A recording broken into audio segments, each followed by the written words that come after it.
Hi friends, ప్రతి ఒక్కరూ తెలుసుకోవాల్సిన జీవిత సత్యం. నీలో నువ్వు ప్రశాంతంగా ఉండకపోతే మరెక్కడ కూడా దానిని పొందలేవు.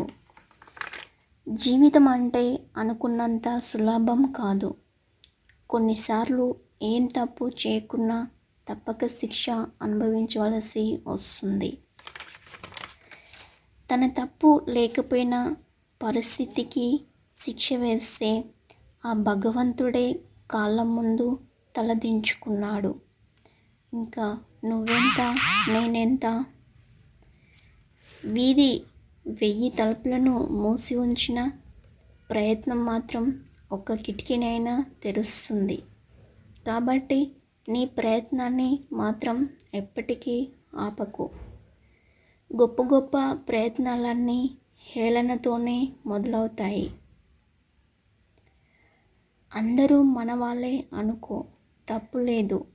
కానీ అందరూ మనలాంటి మనస్తత్వం కలవారే అని అనుకుంటే నువ్వు పొరపాటు పడ్డట్టే. జీవితం అంటే ఎక్కడో చదివేసిన పుస్తకం కాదు, ఎప్పుడూ చదవలసిన పుస్తకం. జీవితం మనకు ఒకే దారిని చూపిస్తుంది, కానీ అపజయం 100 పరిష్కారాలను చూపిస్తుంది.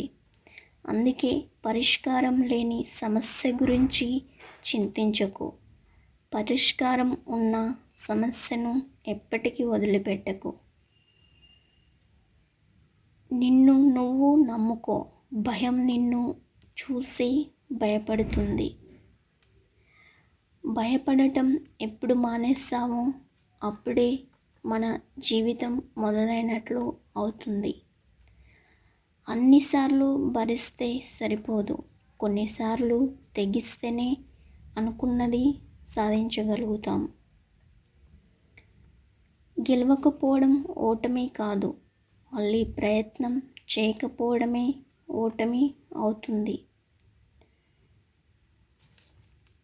ఒకరి కాలు కింద బానిసలాగా నీచంగా బ్రతికే కంటే లేచి నిలబడి ప్రాణం విడిచిపెట్టడం మేలు.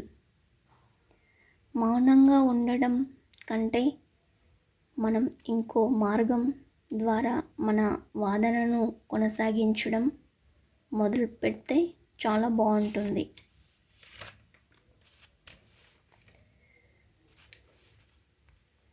అలసే వరకు ఆడితే అది ఆట, గెలిచే వరకు చేస్తే అది యుద్ధం అవుతుంది.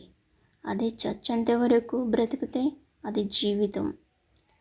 చచ్చినా కూడా బ్రతికితే అది నీ మంచితనం అవుతుంది. భరించే వారిని తెగించే వారిగా మార్చవద్దు. వారు తెగించడం మొదలు పెడితే ఎవరిని కూడా లెక్క చేయరు. వాళ్ళు తెగించడం మొదలు పెట్టారంటే ఎవరు కూడా తట్టుకోలేరు. ఇదే జీవిత సత్యం. ఎవరేమన్నా సైలెంట్గా ఉన్నారంటే వాళ్ళకి ఆన్సరు